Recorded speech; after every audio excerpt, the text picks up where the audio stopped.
বন্ধুরা, আবার একটা মাইলেজ প্রবলেম টোটোর ভিডিও নিয়ে আসলাম। উনি বলছিল ব্যাটারি চেঞ্জ করবে, তা আমি চেক করে দেখলাম দুটো ব্যাটারিতে প্রবলেম। একটা ব্যাটারি দিয়ে গেছে উনি, পরে আর একটা ব্যাটারি দেবে। তো এই ব্যাটারিটাতে দেখুন কি প্রবলেম।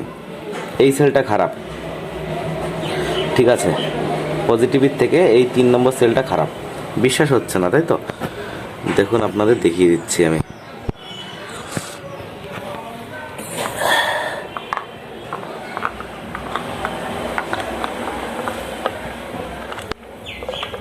এই দেখুন, জল ফুটছে, জল ফুটছে, জল ফুটছে। এই দেখুন, কোনো রেসপন্স নেই। এদিকে দেখেন, এটাও ফুটছে, এটাও ফুটছে, কিন্তু এটাতে কোনো রেসপন্স নেই। এই সেলটা আমাকে ঠিক করতে হবে। এই সেলটা ঠিক করলে এই ব্যাটারিটাতে আবার 80-90 মাইলেজ পাবে। ঠিক আছে বন্ধুরা, এটা একটু আপনারা শেয়ার করবেন, যাতে এরকম প্রবলেমে যারা পড়ে তারা নতুন ব্যাটারি না কিনে এরকম ব্যাটারি ঠিক করে যেন মাইলেজ পায়।